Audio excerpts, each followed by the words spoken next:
Have you ever wondered how these Gen AI tools like ChatGPT, Gemini, Claude can summarize the research papers, can help us to do a complex maths, can help us to write the code as well?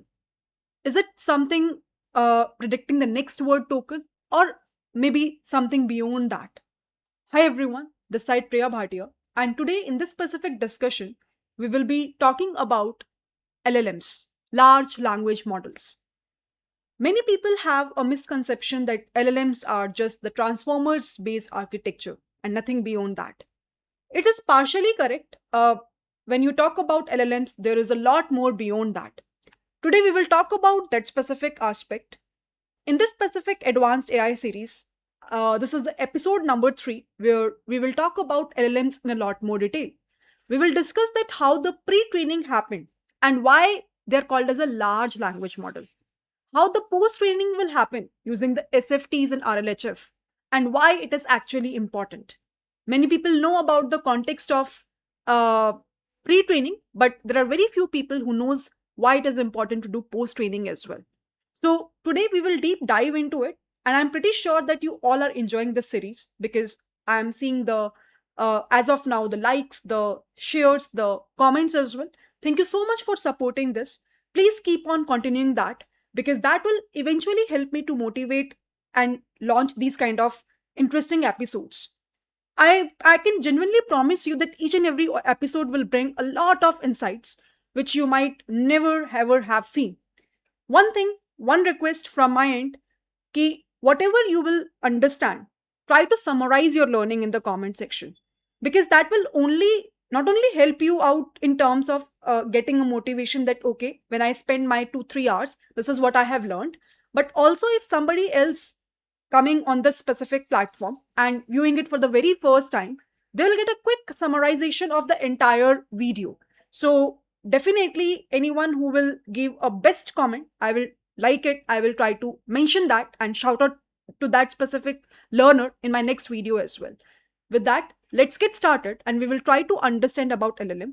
Please make sure you will continue documenting your journey. By the end of this specific discussion, we will do a one live implementation as well.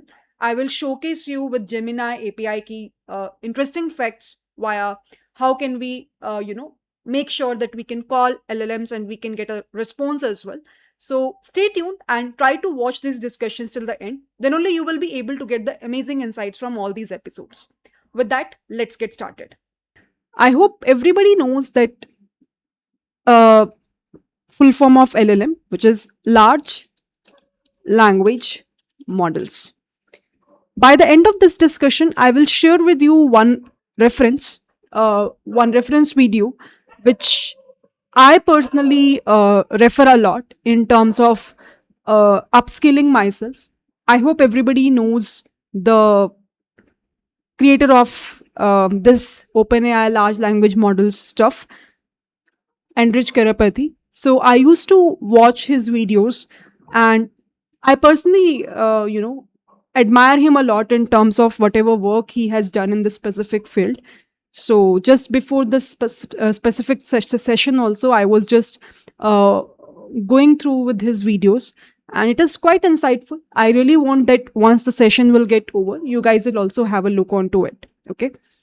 So let's get started. And today we will try to understand that what exactly is this LLM, how internally the training will happen inside this LLM.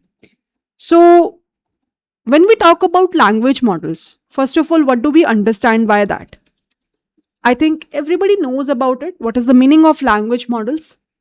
If you will search its definition, you can see these are the AI systems which are designed to process, understand, and generate human language.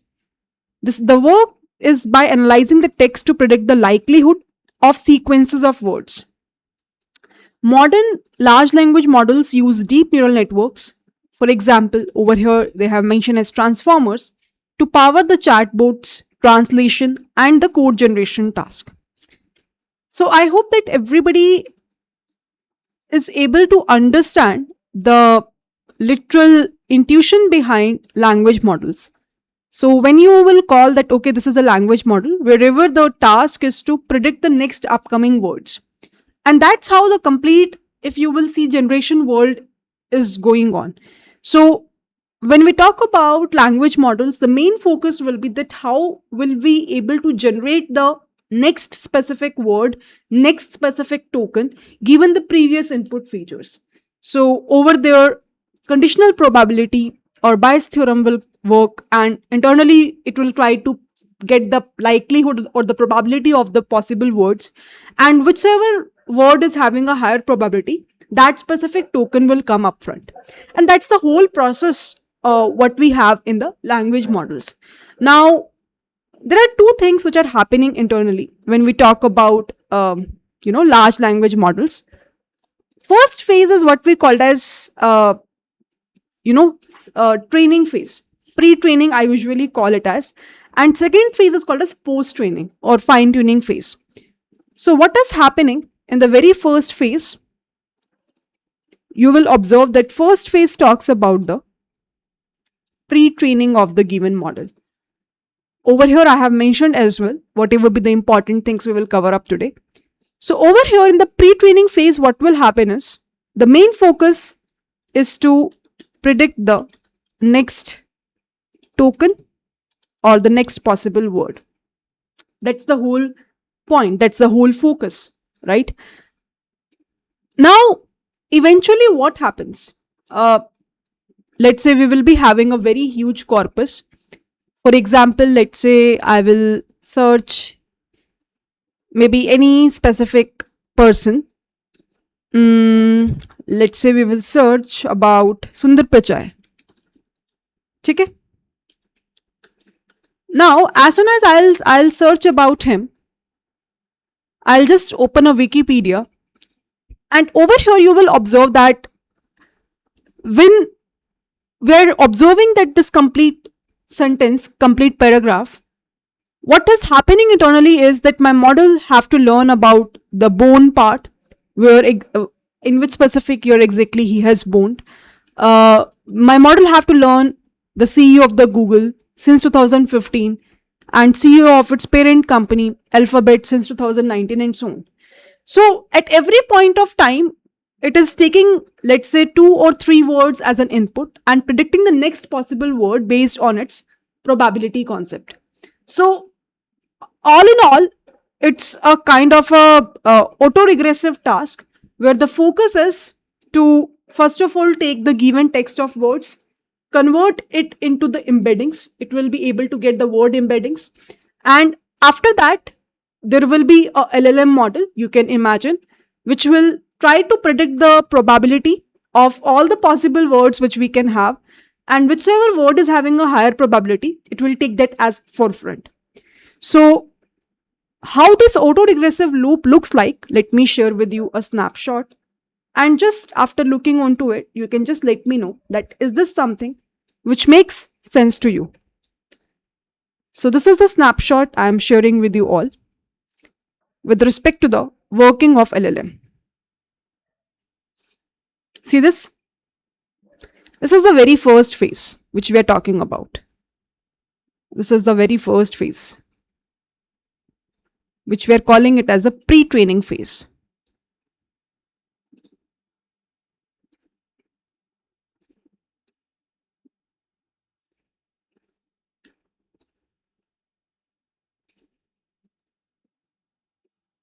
Just have a look onto it. So over here you can see as an input sentence, let's say we will be having the fish lived in the. Okay. Now what will happen is we will be able to get the embeddings of these words. The fish lived in the, and after that what will happen eventually? What will happen eventually?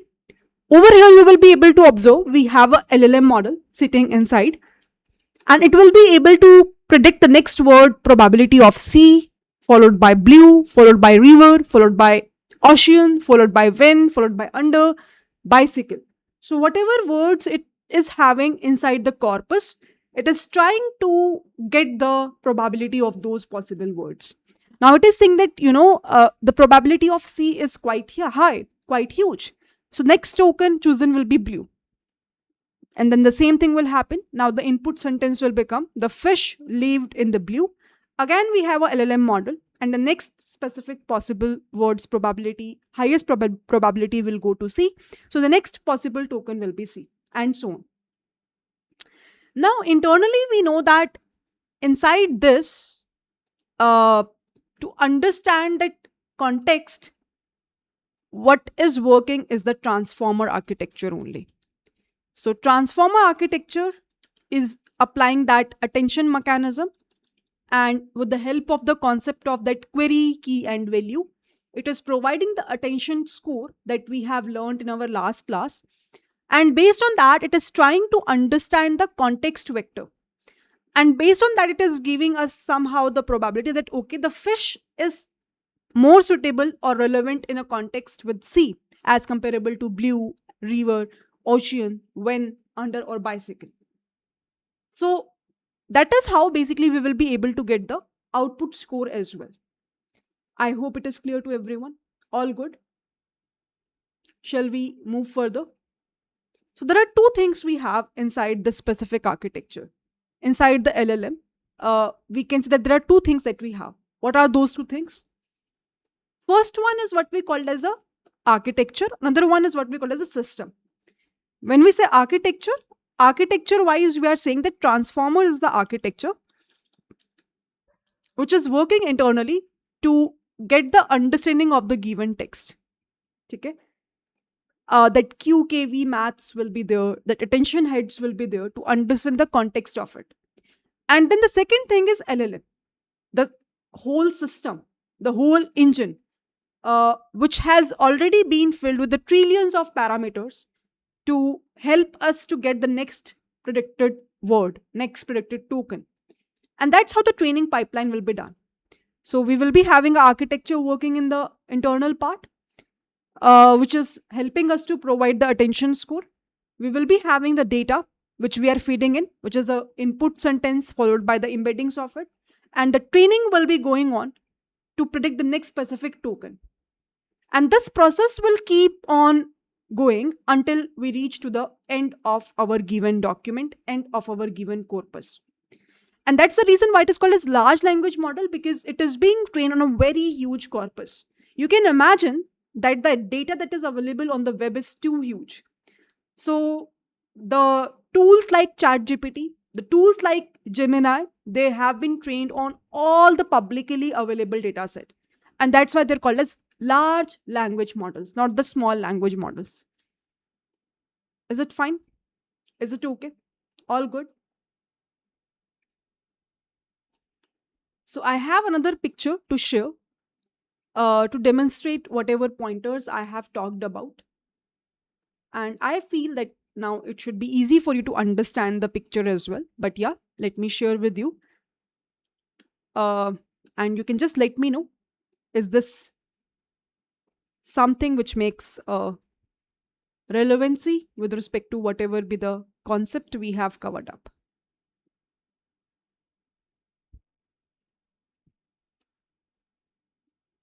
Just have a look and let me know. You can see we will be having, let's say, the prompt as I like. So now the next word could be you, being, the, my, and so on. So what is happening is it is trying to predict the probability of a token or a word you appearing after I like. And let's say this is 38%. We are getting for being 25%. For the 12%. For my only 1%. And that's why the result we're getting is you. All good. Is this something clear to everyone? Done?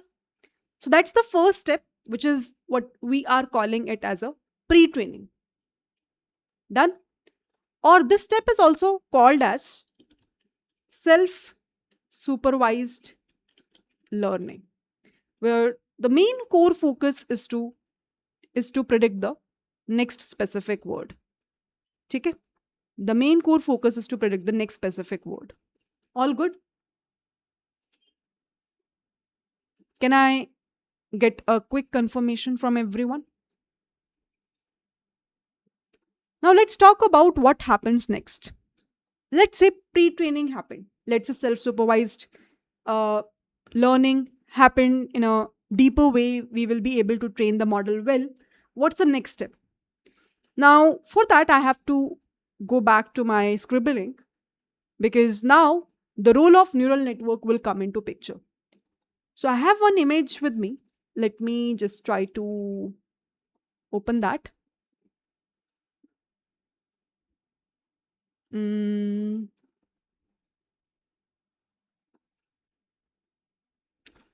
so you can see internally this is a neural network only. So we are passing a context of 4 words. By the way, this image source is from uh, the sessions of enriched chiropathy only. I will just share with you after this discussion. So I have taken this image from there because I find it quite insightful. So over here you can see we are having the 4 context of the 4 words. Cat sat on a, and instantly my neural network internal architecture will be able to give me the prediction as mat. So what we have learned right now is that okay, the very first thing is the pre-training, and inside the pre-training there is a self-learning, self-supervised learning which is going on, right? There is a self-supervised learning which is going on. Now it's not like that ki every time whenever my model will try to predict the next word, whatever be the word is, it will predict in an appropriate way, right? Because in the starting, when the training gets started, there is a very high chance that the predicted word will be not a correct word. Am I saying it correctly? There's a very high chance. Yes or no? So, what will happen is, as the second step, when the training gets started, obviously we will evaluate the loss function. Now, what is the loss function? Any guesses? What is the loss function? Let's suppose that I will be having a input text. I will be having an input text. The sun rises in the, and let's say we will be having a model, large language model sitting inside, and it is predicting the next word as, can you guess what should be the next word over here? The sun rises in the sun rises in the east. Now, by mistake, my model says it as west. Let's suppose this is the prediction of my model. But we know that as a correct label or the target will be east, right, everyone? So, what will happen is it will try to uh, evaluate the distance or the gap or the difference between the target value, which is what we can say is y, and predicted value, which is what we can say is y cap. It will try to evaluate the loss, it will try to evaluate the difference between y and y cap. Now, obviously, initially, as I have mentioned, when the training will get started, this gap will be too high. This gap will be too huge. This error will be too high. Right, everyone? Do you guys agree with me? So, what eventually will happen is that, uh, let's say that if the prediction is not correct, there will be a backward propagation which will happen, in which it will try to adjust the weights. So, there will be a concept of, because ultimately inside this there is a neural network only, right? So there will be a backward propagation which will be there, and this will eventually try to update the weights, right? And in that sense you will be having a model which contains millions or billions of internal weights or the parameters which are responsible to make the correct guess at any point of time. So yes, initially the loss function will be very high. As the training will progress, with the core idea of backward propagation. It will try to update the weights. And the main focus will be to adjust those weights in such a way that at the end of the day, it will be able to predict the correct outcome, which is equivalent to the target value. And in this way, it will be able to build something called as a probability engine. It will be able to build something called as a probability engine. So what is happening over here? Now you cannot imagine this thing for a single word. We are seeing that the same thing is happening for the entire corpus that we will be having on public Wikipedia, or let's say public platforms. So the model is not just picking one word, it is learning to calculate the entire probability distribution, I can say, over the entire vocabulary for every single position in a given sentence. So you can imagine that how many number of parameters will be required. And that's why you will observe that as we progress from, let's say, GPT-2 to GPT-3, GPT-3 to GPT-4, GPT-4 to, I think GPT-5 is still working on. It's the latest one, as far as I know. You can just again verify. So you will observe that if you will try to see the internal number of parameters, trainable parameters, what is the change is their parameters will keep on increasing. Why? Because as the new model will come into picture, as the researchers give us some new pre-trained model, the main difference is that it will be trained on a latest data. So let's say if GPT-2 is trained on maybe 2020 or 21 or 22 date year, so latest one may be trained till 2025 end or 2026 starting months. And that's the whole difference. And because of that enhancement of a data, trainable parameters will increase. And that is why as you progress with the updated models, you will get more parameters. And that's the main component that you can see inside a LLM. So LLM, if you will see in a broadly speaking way, contains two things. One is the parameters, these trainable parameters I'm talking about, which is in billions or trillions. Another one is the run.c file, which will help the model to run and give us the next word prediction. Right? I hope it is fine. It is clear to everyone. So over here, when I'm talking about a huge amount of data, why it is called large language model, as I have mentioned that data is something which is available publicly on the web. Now you can imagine any sort of data which can be easily accessible and directly accessible, which is not confidential. So by volume, if you will see, uh, we are in 2026, right? So models, if you will just refer after this session, they are trained on almost 15 to 30 trillion tokens. So you can imagine the vastness of a given data. 30 trillion tokens. So this much huge amount of publicly available data that we will be having. So the sources will be open web, right? It could be the digital libraries. It could be uh, GitHub available codes, right? It will be the mathematical proofs,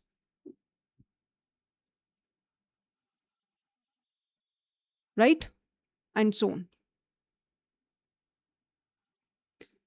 I hope it is perfectly fine with everyone. Shall we move further? All good?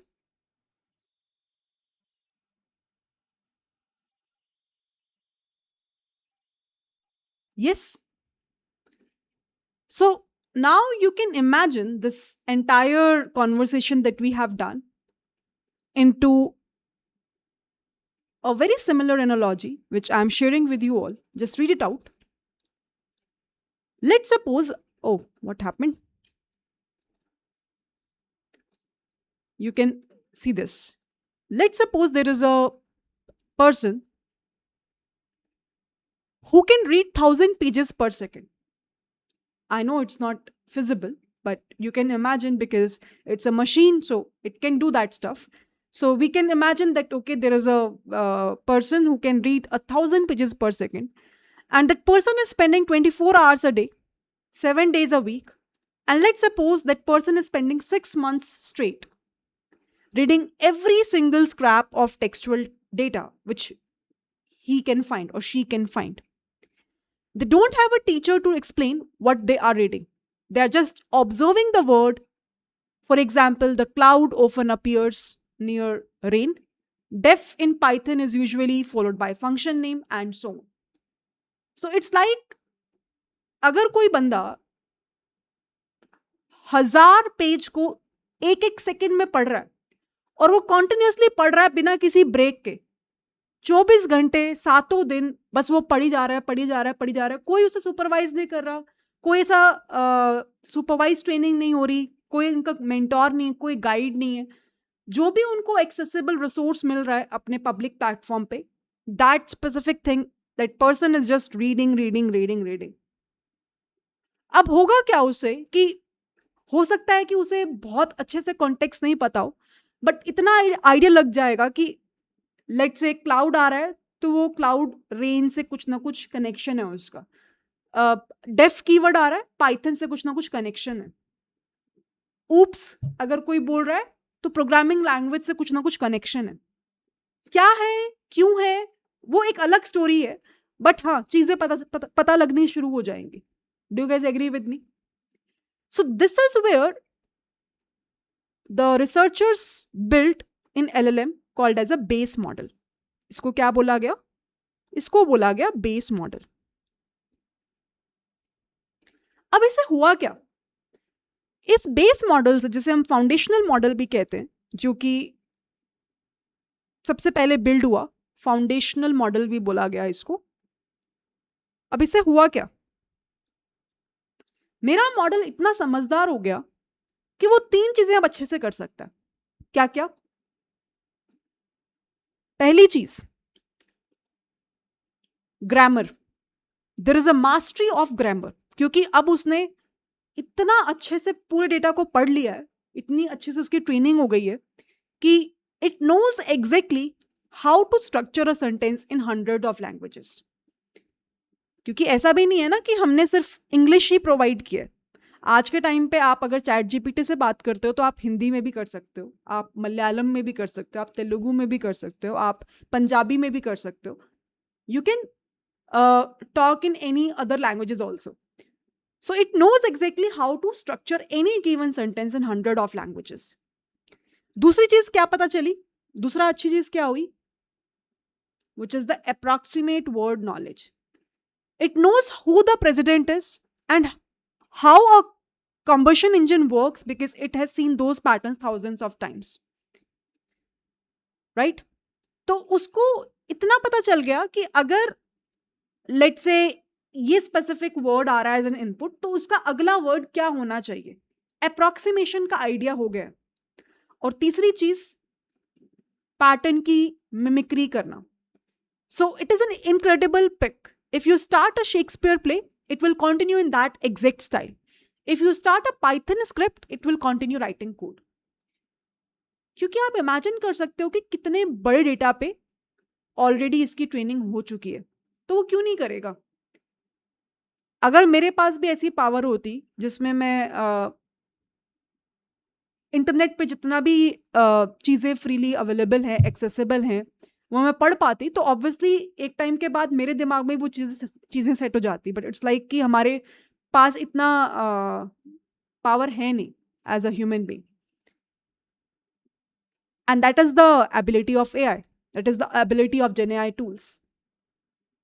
Right? All good? Shall we move further?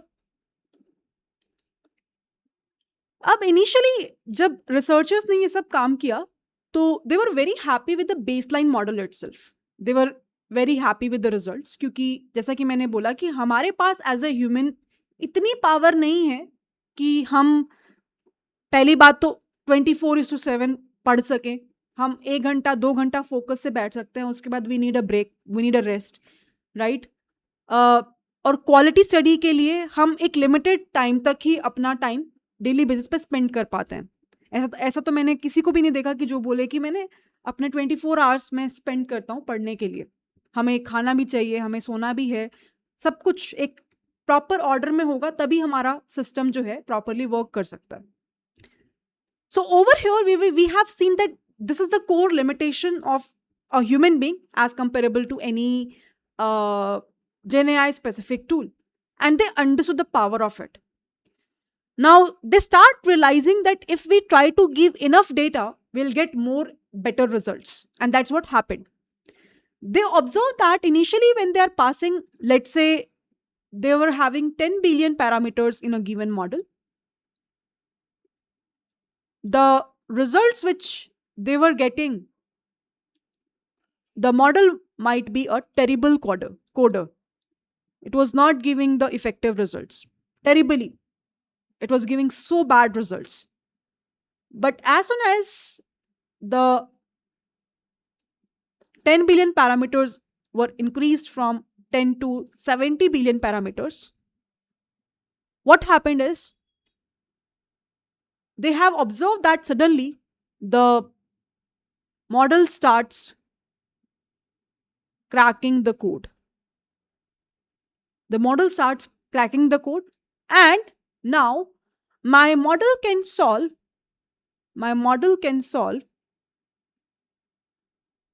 any complex algorithmic problem as well.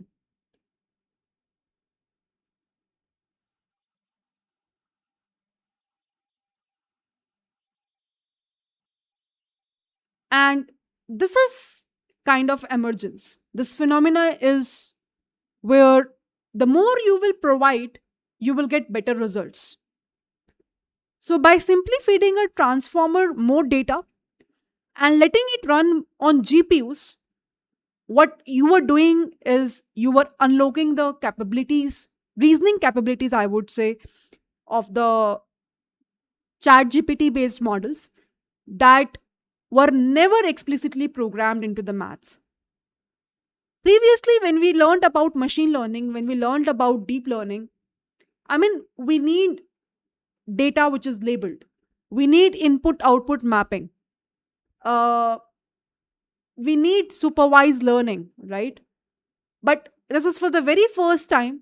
We don't have as such labeling. It's just that if we have a data set available, we're just feeding it, automatically self supervised training is going on. Automatically, it is evaluating the loss function and it is keep on improvising that probability part. And the more data we are feeding it, the more parameters, trainable parameters it is containing, the better results we're getting. What we need right now to get the better results is just the data set and the GPUs. That's it. And everything starts getting better day by day. So, this is the very first step. But with this step, there comes a limitation. एक बहुत बड़ा problem researchers ने face किया उस time पे जब उन्होंने इस चीज़ को डेवलप किया। सब अच्छा है, ट्रेनिंग हुई, कोई ऐसा लेबलिंग की भी रिक्वायरमेंट नहीं पड़ी, नेक्स्ट वर्ड का प्रोडिक्शन भी बहुत बढ़िया हुआ, डेटा की कमी नहीं थी, डेटा काफ़ी तेज़ी से बढ़ रहा था। If you remember we were in the era where now internet or Wi-Fi was accessible to everyone, and people start creating different profiles in different social media platforms. They will start posting things on uh, public platforms, and I mean, with respect to a data, that too in a quality way, at least in India there was no as such problem, right? And in terms of the resources also, we were not having any as such problem because we do have a cloud based platforms now. But then what is the issue? The issue was that we came up with something in a model part, the brilliance in terms of result, but it was useless. It was useless. Why I said it was useless? because they came up with one scenario. The scenario was, for example, as soon as I asked these models, what is the capital of India?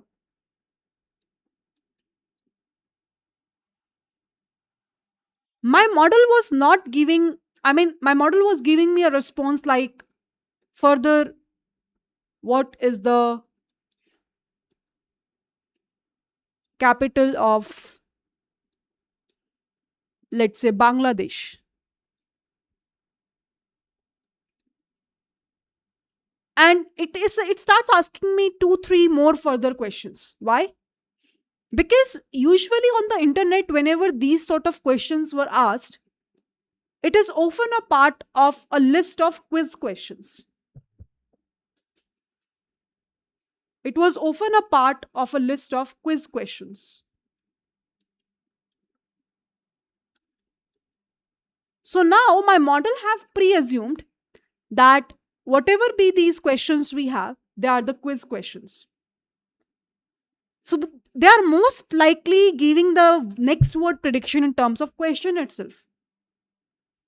And that was the major issue. Because I'm not looking for the further set of questions. I am genuinely looking for the capital of India. So it should ideally give me the answer like this. The capital of India is, let's say, Delhi, right? But that was not happening. It was not giving me a response. It was giving me further set of questions. And that's why it was called as the brilliant but useless paradox. This line became very famous at that point of time. Now the question came ki how to resolve this issue. Because it's good that we have trained our data on a very huge amount of data available over the internet, which is publicly accessible. But what we will do with this data, because there are possible issues with the data itself. And it's a self supervised training, so we cannot do anything much about it. And that is where there was a concept of post training which started.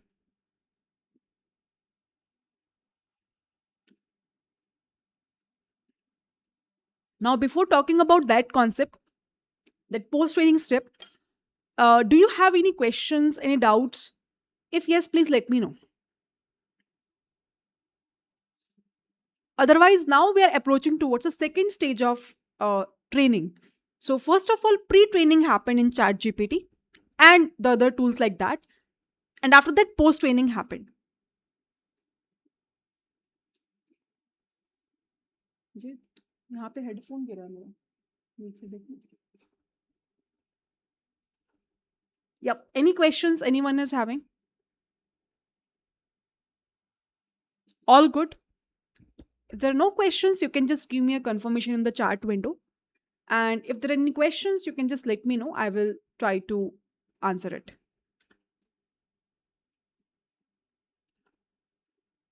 All good?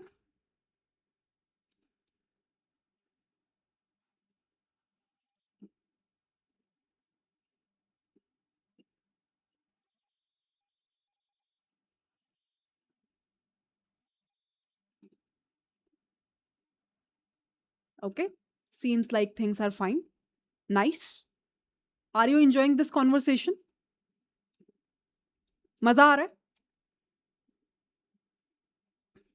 This is one of the most interesting topic in data science, I would say. वैसे तो every specific domain is interesting, but uh, right now, this is something where everybody is really curious to know about because things are still evolving. You will find a lot of new things coming in. What I'm talking about, this conversation, I have learned almost 2 3 years back, right? So after that, a lot of new things have came, and I'll talk about everything step by step, and I'll share my own personal experiences while working in the projects. But you should know about all these things first of all. These are the fundamental things.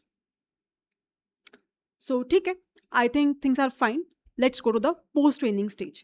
So now I think you got a point ki why there is a need of post training. If pre training already have been done, why there is a need of that? The need is ki this is the problem, the brilliant but useless paradox, where when people will start asking some questions, my response was not up to the mark the way I really want that. Now, to do that, the second phase was post training. So, let me write it down. The second phase was post training. Post training भी इसीलिए बोला गया कि training होने के बाद अब हम ट्रेनिंग दोबारा कर रहे हैं. रीजन क्या है वो मैंने आपको बताया. Now what is happening is what I want that my base model will respond to me as per the way I want, right? So over there is a concept called as, in the very first part, supervised. Now over here supervised learning happened, which we call as supervised fine tuning. This key term is very famous uh, with the name of SFTs. You might have heard of that. People say that I'm working under SFT project in my firm. In fact, I was a part of SFT for for almost 6 months in one of the project. That was the time when I just joined Turing. So what was happening in SFT, that there were so many people who were uh, curating a data, and I'm saying human beings. They are trying to do a proper labeling of a given data in terms of a instruction response pairs. In terms of a instruction response pairs. So now, to avoid that above issue, what they have said that, what the team usually does to us, they provide us a metadata in a collab itself. I'm talking about the project which I worked in, so how the things flow in that specific part. Uh, so they provided a metadata to us in a collab, and based on that metadata, we have to write the prompt, and we only have to write a ideal response also. So, for example, let's say it's about some mathematical part, it's about some Python programming part. There could be some difficult use case which they will provide to us. Based on that, we have to write a instruction, and we only have to provide the ideal response corresponding to it. What they usually does, once they have, let's say, almost 10 lakh, or maybe let's take a small data, even 1 lakh of files also, something like this, which contains all the possible use cases available on the web. Let's say they have 1 lakh of files, which contains the instruction response pairs. Now they started training this specific files on top of the models like ChatGPT. Now what happened is that as soon as my ChatGPT will get these specific files, it will start understanding that, okay, if any specific person is asking this kind of an instruction, I have to provide this kind of a response. Getting my point? And that is the reason, if you will observe till today, I'm saying sometimes when you prompt anything on ChatGPT, you might get two responses side by side. And it will ask you to rate that which specific response you will prefer. And you, let's say left side, I prefer this response. So you don't know that by default you are just helping the model to retrain and to make it better as per the feedback of the users. As both of them are correct, but it's just that which specific what we can say answer suits best on that specific use case, on that specific scenario. So is this something clear to everyone, what is happening under SFT? So now I'm sharing you one of the image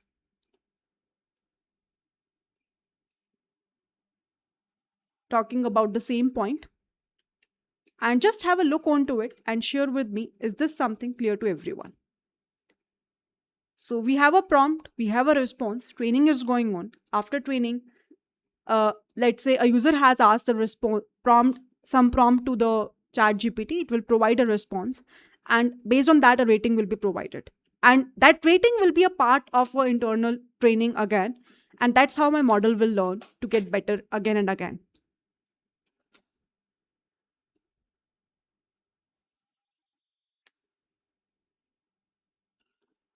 Fine. All good. SFT is clear. What is happening in supervised fine tuning?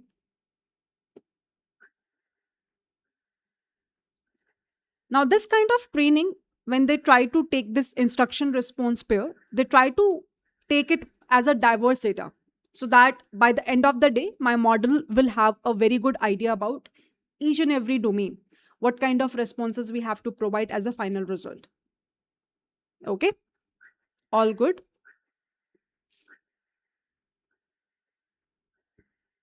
Shall we move further?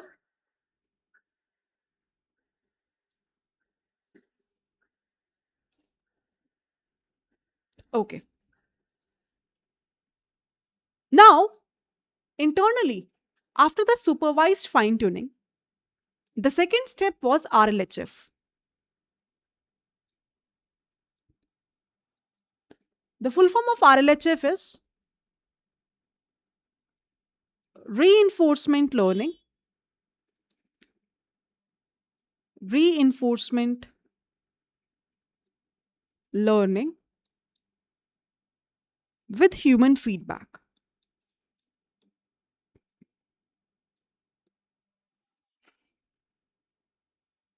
Now, before they publish any specific changes in the model to the public, uh, what eventually the researchers did is they again said to the people, to the trainers, that you have to rate the responses of the model. So after SFT, they retrained the model, and after that, they tried to do a performance check. What happened is, let's say, if I have mentioned any prompt, any specific prompt,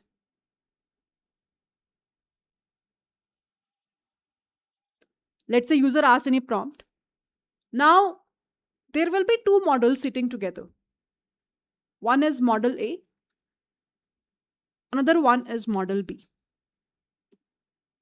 These two models will provide the result together, and an actual human being will provide the feedback in RLHF, that which specific model works the best. Let's say my model A works the best, so that person have to rate the response of both of models in terms of clarity, in terms of optimization, in terms of uh, latency, and you can imagine that there are 6 7 parameters like this. Based on that, it will try to check that which specific model overall works best. So by the end of the day, these people who were the trainers of this RLHF, they have to respond that what is the final result. For example, the final result is model A performed better than, let's say, model B. So that this is the clear response which they have to provide, or maybe they both performed equally well. And when we are providing a feedback, we need to be very critical, and that is where uh, the people who were doing the rating of these models performance, they have to be a very good experts, right, in their own domains. If, let's say, there is anyone who is just sitting and eventually today we have a habit to just copy paste the response of the models, so that eventually won't work, because now model A and model B both are uh, supreme models in a way. So we have to judge them as a reviewer. It's kind of, we're reviewing their code, we're reviewing the model's code, and whichever model is performing well, we are just saying that okay, this specific model will perform well, and we are penalizing the other model which is not performing well by providing them a lower rating in every aspect, right? Now, what will happen with that? My upcoming prompt will by default take that model A only. It won't even choose model B. So, in that specific sense, we will be able to get the effective results by the end of the day. So, over here, let's try to see the three-step RLHF loop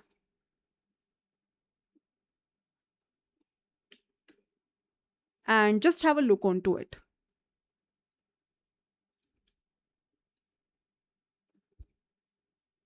This is the RLHF training steps.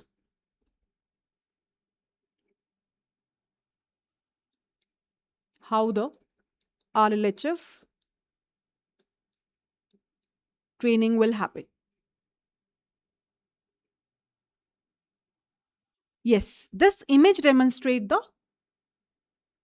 SFT training. And the below image, not image, below steps represent the RLHF training. So in SFT, we have to create a instruction and ideal response based files. In RLHF, we just have to write a prompt and we will just try to compare the response of different models. That's the whole point. So you can see we will generate the options. The model is given a prompt, tell me a joke about a computer, and generates multiple different responses. Let's say they're talking about three responses. Model generates three responses of a given prompt: response A, response B, and response C. Now, why it is called reinforcement learning with human feedback? Because as a human, uh, judge is there who will review the things. So you can see in the step number 2, the human judge, human reviewer look at these responses and rank them. They don't have to write a new answer, they just indicate their preferences. For example, response B is more helpful, less robotic than response A, right? Then the step number 3, we are training the reward model. A separate small transformer is trained specifically to predict these human preferences. The reward model becomes a digital referee that knows what a good human like response looks like.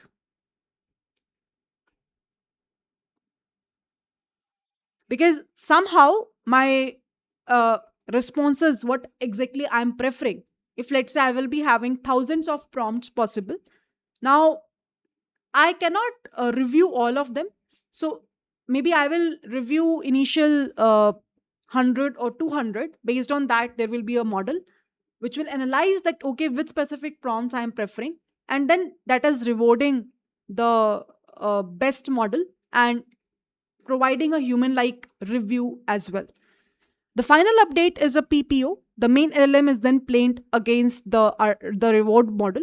If the LLM generates a response that the reward model likes, it receives a mathematical reward and its weights are updated to make the behavior more likely in the future.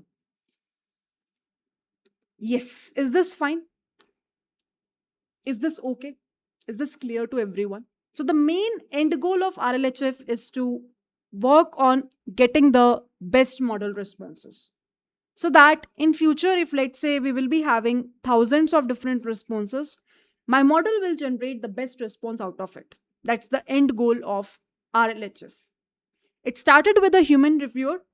After that, because we can have multiple prompts and the multiple responses, maybe a human cannot review all of them, we can create a reward model which will analyze the uh, human pattern of which specific thing I am referring the most, preferring the most. It will analyze that, and then automatically we will use that specific small reward model.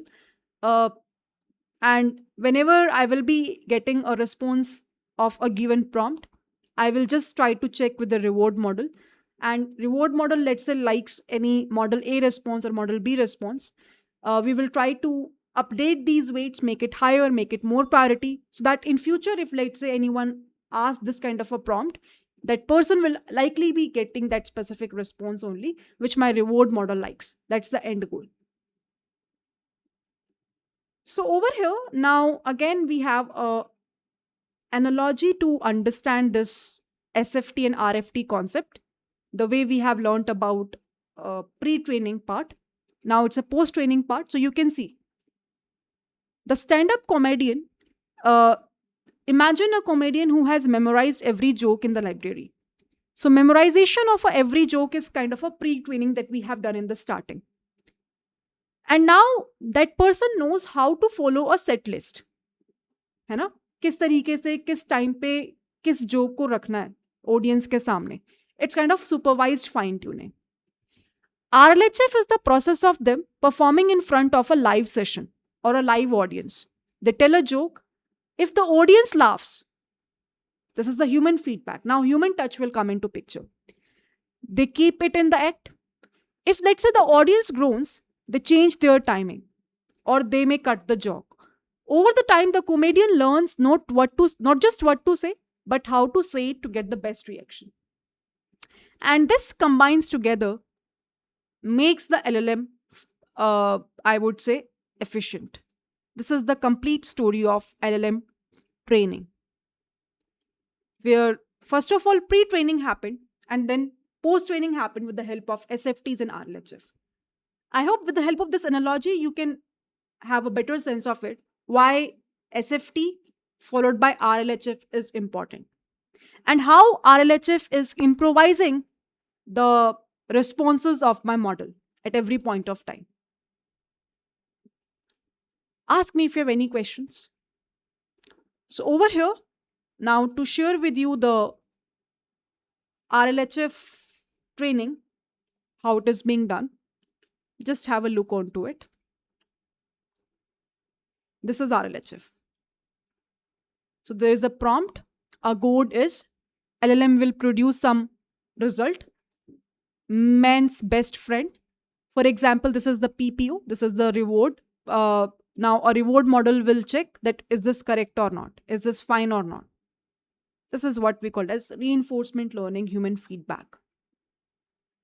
And this will keep on running until my reward model likes the response by the LLM.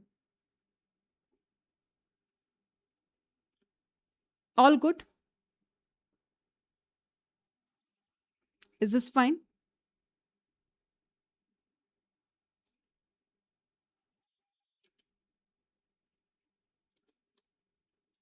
So to conclude, whatever conversation we have just done right now, see this image and observe this very carefully. And let me know, are you understanding this image or not?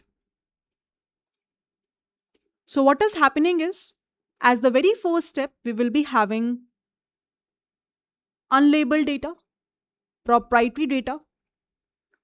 A pre-training will happen where there is no human involvement. Self-supervised learning will happen. Now, after this, the result of self-supervised learning will be a base model. On top of this, a fine-tuning will happen where human involvement will be there. There will be a human feedback-based learning. Prompting will be there. Human involvement with a specialized knowledge will be there. And then a prompt-based learning will provide an augmented model. This is the complete flow. Ma'am, one question I have. Yeah. When they say it learns from human feedback, Hmm. I mean, is it getting fine tuned? It is like the model is getting while, or it is saving something in kind of an RAG system kind of thing, or some kind of context memory database. Actually, how it works actually? No. There is no RAG involvement right now. You can say it's a fine tuning. Yes. So the post training process that we are doing is sort of fine tuning only. Meaning that how, at the end of the day, how we need the responses, how the user need the responses. Right? So over here, the first step will be SFT, where it will provide the prompt and the corresponding response again and again, so that it will be able to get a proper idea that, okay, based on a given prompt, this kind of response we're expecting. And then you can imagine that we do have multiple models which can give the response. So to prioritize which specific response is the best, human feedback is there, which is prioritizing it, so that in future when the similar sort of a prompt will be there, I don't need to compare them. I know that, okay, this model A is performing better, so this kind of response only I want at the end of the day. No RLHF, nothing like, sorry, no as such RAG as of now, no agentic AI as of now. I'm just talking about how LLM is being trained. In future classes, we will discuss that what is the purpose of the agentic AI workflows and the RAG part. But for now, it's simple training process, pre-training and the post-training process to get a final full-fledged brain of, I would say, LLM. So for now, we're just creating a brain of LLM, which will give us the responses. That's it. Based on the memory on which it is being trained. Now, it must have some dates also. For example, if you will see previously, I mean, till today, if you will just, uh, if we don't have any agentic AI workflows, if you will just switch off that search web option, let's say, so you will be able to observe just by hitting OpenAI API keys, even if you will pick any latest model, and if you will try to ask something which is happening in a real time, you won't get the appropriate response. It will say that, I have been trained on, let's say, this specific date. So I don't have a response of the latest thing. So that is the whole thing. Keep When we talk about these LLM based models, they have a limitation that they cannot able to access the real time data. It's kind of a knowledge, it's kind of a book, it's kind of a library which we have, and we're just fine tuning that what kind of responses we want at the end of the day. So if, let's say, I will search about this, I need a response like this. That's how we're just fine tuning it in an appropriate way. That's why if you will see today, when we search anything on chat gpt, the kind of responses that we get, they don't contain any weird languages, कुछ ऐसा गलत तरीके से गाली ग्लोच ऐसा कुछ नहीं होता है ना. काफ़ी अच्छी भाषा में you will get in a very nice words each and every explanation. अगर वो प्रॉपर फाइन ट्यूनिंग नहीं की जाती, तो हो सकता है कि चैट जीपीटी जैसे टूल्स भी हमें गलत तरीके से चीज़ें बोलना शुरू कर देते हैं. So it's all about fine tuning. कि ठीक है, आपने विकीपीडिया से, आपने पब्लिक प्लेटफॉर्म से सब कुछ पढ़ लिया, बट वहाँ पे तो बहुत चीज़ें गलत भी है. Now I don't want that to be included in my responses. So how to avoid them? What kind of response you want? Let's say if any person who is already mentally disturbed coming to your platform, how you should be patient and deliver them empathetic answers. So that is something which we have explained to the tools, because tools doesn't have emotions, वो नहीं समझेंगे.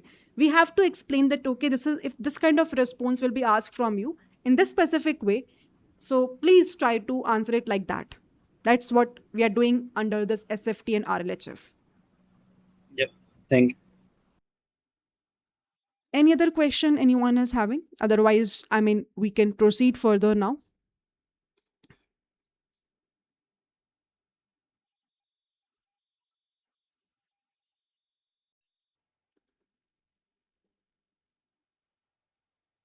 Okay, let's do one thing. Now we will do one practical stuff, and then maybe we can start our further discussion. So over here, one thing which we have learned by now is how to train ChatGPT.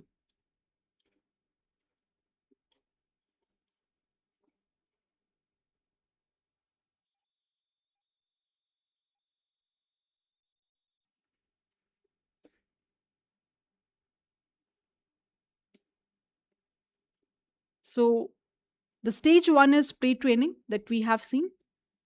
Uh, every year it downloads 10 TB of text. It gets a cluster of 6,000 approx GPUs, compress the text into neural network, pay almost $2 million, wait for 12 days because pre-training happened, no human involvement is there, just a data set and a GPU's requirement will be there, and we obtain the base model. In the stage 2, fine-tuning will be there, where we write labeling instructions via SFTs. We hire people. This actually, I have taken a snapshot from enriched chiropathy videos. That's why it is being mentioned as scale.ai as well. We collect 100K high quality ideal Q&A responses or comparisons. We fine tune the base model on this data, wait for 1 day, and we obtain something called as assistant model. We run a lot of evaluations, deploy them, we monitor them, collect the misbehaviors, and again go to step number one of pre-training. Ma'am, when we say 10 TB of text, Yeah. 6,000 group of GPUs. Hmm. It's a public data set which is accessible to everyone, है Okay, ना? So it collect that because every year we are getting some new data which is keep on adding okay. up, right? So this is the one, and GPUs are GPUs. So obviously we need a high end machines to train this bigger amount of data, right? So internally the model So, will ma'am, run. every year, even ChatGPT, Yeah. so, ma'am, Yeah, yeah. every year ChatGPT is also getting trained like this. So every year, Yes, so what yes. happens? So it is trained on data, or it when we train it, it will it will train with 10 TB text plus 5 TB this year. So it would be trained again with 15 TB, or it would train only on 10 plus 5 TB only for this year's data. I mean, Like, it will not be done from scratch. Whatever be the model already being trained, on top of it, we will add a new data and try to get the updated file accordingly.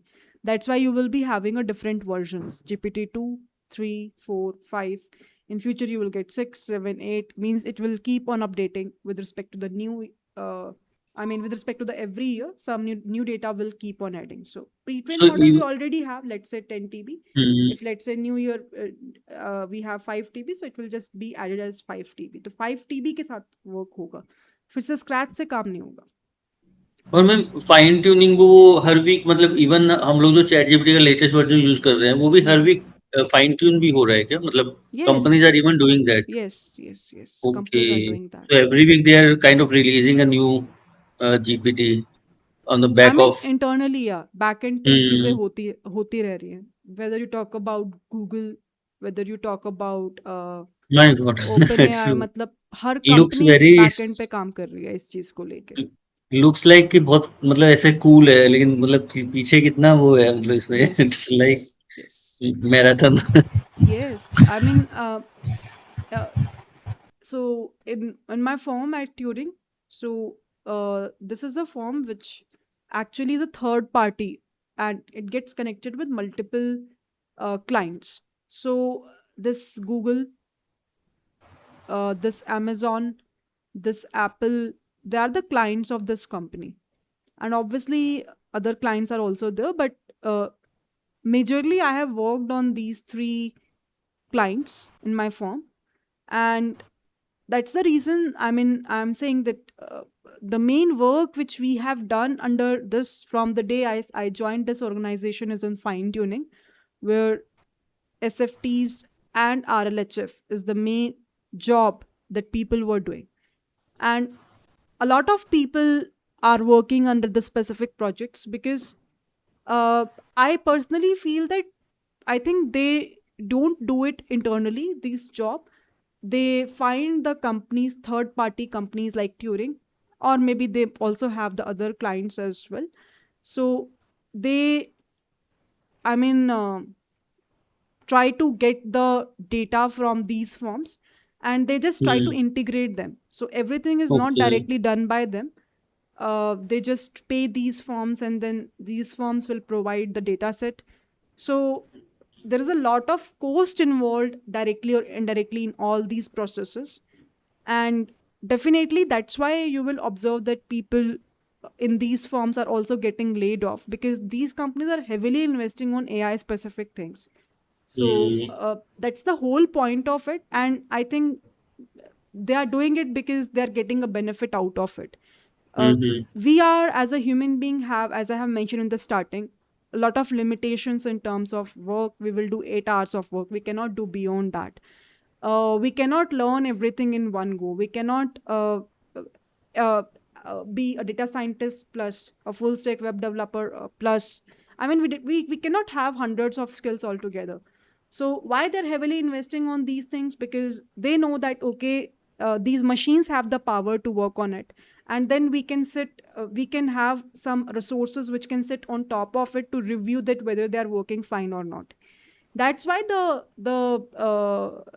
I would say level of expertise which were required few years back, I always say if this is of this specific level, intermediate level, now because you're reviewing the task of the models which are already being trained on huge amount of data, and they're so smart, smarter than you obviously, so and you are reviewing them, so you will have to have that advanced level of expertise with you.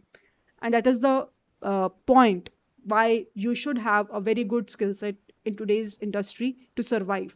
Otherwise eventually you guys will also won't be able to, I mean, work in these field, because you feel that, you know, I might not be having that specific idea. You will not able to review them, you will not able to review the codes which the you know, these tools are providing to you. And that's why today you will observe that eventually the kind of problems which companies are facing कि उन्होंने deployment किया but code फट गया, इतना problem पहले नहीं आता था. द रीजन बीइंग कि Mm-hmm. internally there are people who are sitting and they're just copy pasting, which Yes, will ma'am. not be helpful, because Mm-hmm. now what will they do? They don't have that level of knowledge also. They just became, let's say, senior positions पे वो आ गए after working Mm-hmm. for 5 years or 7 years, and by the time when they joined the firm they were also not aware कि इस तरीके से जेन्याय specific tools आएंगे, या फिर इस तरीके से हमारे पास में इतने स्मार्ट कोडिंग एबिलिटीज आ जाएंगी कि हमसे भी अच्छा कोड लिख रहे होंगे, और अब हम रिव्यू कैसे करें, because we don't have that Mm-hmm. Level of knowledge. So that is Right. the pain point. So that is the reason people who are let's say having a very huge amount of experience also in the industries, now they're also working in terms of upskilling themselves, they're also Mm-hmm. purchasing the courses, they're Yes, also yes. you know, working really hard on weekends to spend the time with Mm-hmm. themselves, so that they can cope up with their team members, because Yeah. somehow they are feeling shy, shame. I mean, I don't know what should I say as a correct word, but I mean, they Yes, when they connect with me on Topmate, when they book a call with me, they because as a mentor they have to convey with me everything. So their main ma'am. concern is ki Priya, we are, I mean, I am handling, let's say, 10 or 15 people in my team, and sometimes I don't even understand the code. So I cannot even say to them, because I am their manager, कि मुझे समझ में नहीं आ रहा है code, तो और ऐसा भी नहीं है कि मुझे नॉलेज नहीं है, नॉलेज है, बट इस लेवल की नॉलेज मेरे पास भी नहीं है. मेरे को काम करते हुए 10 साल हो गए, 15 साल हो गए, अब मैं क्या करूं कि मेरे को उस लेवल की नॉलेज हो कि मैं अपनी टीम को भी गाइड कर सकूं, सबसे पहले मैं खुद से समझ सकूं. And there facing Mm-hmm. Genuinely a lot of issues in that context, क्योंकि पहले क्या होता था कि नॉलेज भी होती थी, और अगर नहीं भी थी तो एटलीस्ट वी कैन कन्वे. अब क्या है कि क्योंकि कोड तो सब लिख रहे हैं, अब ये नहीं पता कि कौन कोड कॉपी पेस्ट करके लिख रहा है और कौन कोड खुद Mm-hmm. से Right, लिख रहा है. ma'am. खुद से तो कोई लिख नहीं रहा Correct. है. नहीं द लिख रहा है मैम, पॉइंट इज बहुत कि कम है. समझ में कितनों को आ रहा है, समझ में हम्म. बहुत लिमिटेड लोगों को आ रहा है. At least the people who are in a senior position, they want कि उन्हें समझ में आए जेन्युइनली, ताकि वो ये तो पकड़ पाए कि उनके नीचे जो लोग काम कर रहे हैं उनमें से कितने लोगों को जेन्युइनली काम समझ में आ रहा है, और कितने लोग बस बैठ के फ्री का खा रहे हैं बस कॉपी पेस्ट करके. That is the whole point. So that is the main reason कि अब आप लोगों को अपना स्किल सेट और एक अलग लेवल पे ले जाने की ज़रूरत है, क्योंकि आने वाला टाइम थोड़ा सा और कॉम्पिटिटिव और डिफिकल्ट होने वाला है. That's the whole point of it, hmm. Right? Right, ma'am. Right. Now what we will do is we will try to implement these things, whatever work we have done. The Priya ma'am, have Yeah. did you explain what are the assistant models? uh so What exactly basically, you mean by opt-in assistant yeah, model? this is something which you can say कि जो हमारे पास में supervised fine tuning के बाद आ रहे हैं. Assistant models means जो मेरी बातें समझ पा रहे हैं. whenever I'm writing any prompt, so it is giving me a response like the way I want. So The that is why you reward, can see, you say the reward model. not the reward. So when we do SFTs, supervised fine tuning, we provide, user will provide a prompt, user will provide a response. So assistant is kind of a response that I'm providing to the as a final result which I want from a given model. So assistant model is the model which works and gives me in the output in a way which I want. You remember the problem which pre-trained models faced? I told you that, when I'm asking a question, what is the capital of India? It was not giving me a proper response. It was, in fact, asking me 10 more questions because it is assuming that the next keywords are because of quiz questions. It is assuming that the next words are the quiz questions which I'm looking for. But that was not the idea. So my response is bit different. So now what I had done in SFT, I have given a response that, hey, if I'm asking this kind of a prompt, I need this kind of a response. So this is a user I'm saying. This is a response as an assistant I'm saying. So when I'm saying I will be able to get the assistant models, it means that I will be able to get now a model which will give me a response like the way I want. All right. Perfect. So when you say that I'm running a lot of evaluations now, that is where now you will do RLHF. And finally, once you will have a best model with you, you will deploy that. Okay. So after supervised fine tuning, RLHF will come. After RLHF, once you have a best knowledge with best model with you, best working model which is giving the best responses, then you will work on deployment part. And now, usually, we have a lot of ways to implement these things. We can do via OpenAI, Chat GPT, the entire code base you can see is built on top of it. But the point is ki OpenAI is not free. So we have to add minimum $5 as a credit to create an API keys and to work with them to get the final result. And that could be the reason why the uh, team has designed to work with Gemini. Now, Gemini is launched by Google and they provide a free tier to us. I mean, at least we can create personal projects with that.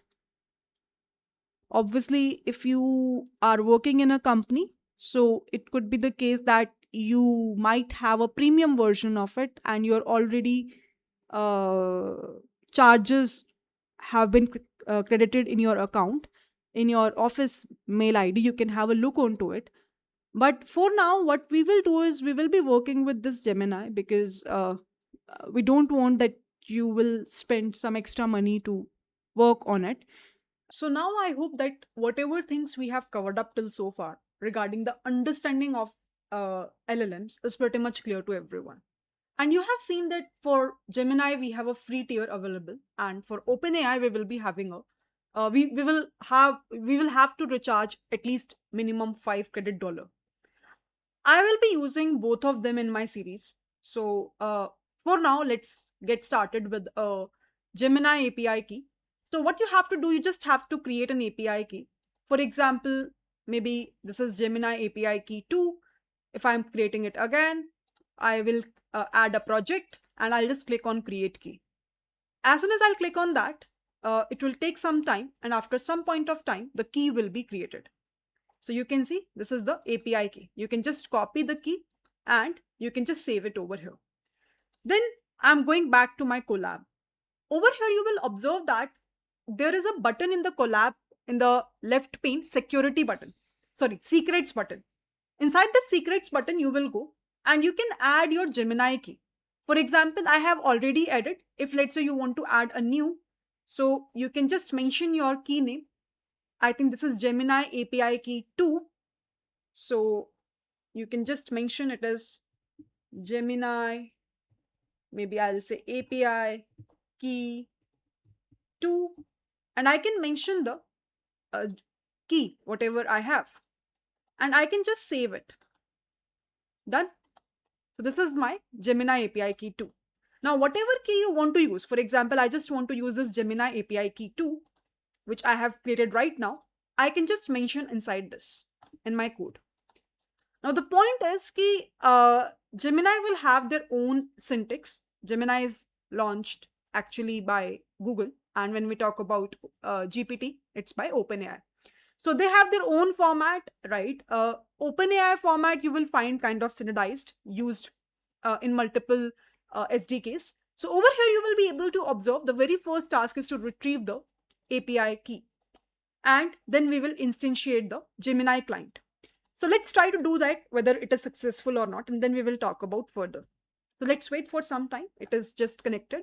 And once our file will get connected, then we will be able to see the responses in an amazing way. In the meantime, it is getting connected. You will observe that we will be having multiple models which we can use in Gemini API. Similarly, for other Gemini specific tools also, you can just check in their documentation. You will find that there are multiple pre-trained models that we will be having. We can directly use them and we can make our task done in a very easier and seamless way. Over here, if I'll go back, I think it is connected. Let's try to see first of all, is this working fine or not? I'm again saying inside the secret part, whatever be the name you have mentioned inside this API key part, you have to make sure this name is exactly the same in the specific part. Otherwise, it will showcase you the error. Whatever key you're not using, if you want, you can delete as well. Or if you want, you can just take it as it is. Just don't provide a notebook access. So these are the important things which you have to take care of. Otherwise, learners say that, I'm getting an error again and again. So that is why I'm just saying to you. Now, after this, for now, let's say I'm using this Gemini 3.1 flashlight. This is the model I'm using, but you can use any of the pre-trained models that we will be having. So you can see it's a low latency, cost-effective, multimodal model optimized for high frequency and lightweight task. For now, this is the task which we are doing. It's a lightweight task only. So you can see this is the model I have used. It's not light, it's preview. So you will find preview as well over the same part. Okay? So you can just check it out. This is the one we are using, right? So you can see this is again a best model for multi-model understanding, most powerful for agentic and vibe coding model yet. Now, I have asked a very simple user prompt.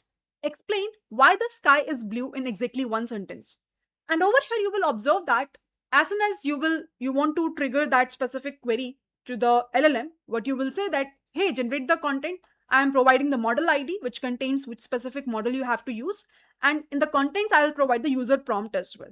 And you can definitely see how the response looks like. So let's wait for some time and then we will be able to see the response as well. Now, what I'll do is I'll just try to copy that response in the notepad to see that how the things will look like.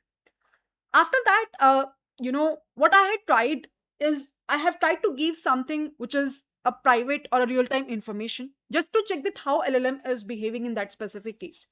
For example, in the meantime, above response was coming in, it came, you will observe that over here, this was a prompt, which is kind of a factual prompt, right? So obviously, because we are using a pre-trained model, means they are already trained on a very huge chunk of data. So it will be easily able to give me the fact-based responses. That's why when I'm asking, explain why the sky is blue, it is giving me a Gemini response like this. The sky appears blue because molecules in Earth's atmosphere scatter the shorter, blue wavelengths of sunlight more effectively than the longer red wavelengths through a process known as Rayleigh scattering. That is fine. Again, it's a factual information. But when we talk about something which is based on any real-time information or which is based on any private data, so in that specific context, you will observe now what will happen. So when you ask these kind of impossible prompts, I placed an order yesterday. My order ID is this. Again, this is something which I have randomly designed. Can you please tell me the current shipping status and when will it arrive? You will observe same model, but the content is an impossible prompt which I have mentioned. You will be able to see the response. What do you think? Can you just let me know in the comment section? Will it be able to give the response to us? It might hallucinate as well by giving you a wrong answer in a overconfident way, or it can just tell you ki I don't have an access to a real-time information. And that is where now the next episode will be released, which talks about how we can fetch the real-time information using the agents, and how, if let's say it's an information which is confidential and it is not being trained by a pre-trained model, how can we execute that specific queries using a RAG-based models. So all of these things we will be covering up in our upcoming episodes, so you have to stay tuned. Anyhow, see the response. What is the Gemini's response? Let me again copy this response and let me just paste it for a better understanding. So you can see it is just saying to me that, hey, I don't have access to private company databases or your personal shopping accounts. To get the status of this, you should follow these steps, and it's just giving me a proper steps, which makes sense. At least it doesn't hallucinate it. And that's the overall idea about LLMs. Now I hope that you get a clear picture of the concepts of LLM, how it is working internally, what's the pre-training and post-training concept, why it is important to have SFTs and RLHF, and how with the Gemini we can create a Gemini API key. It's a free. You don't need to pay. You don't need to recharge. But if you're doing the same thing in the OpenAI, which we will execute in the upcoming part of our episodes, you have to recharge minimum $5.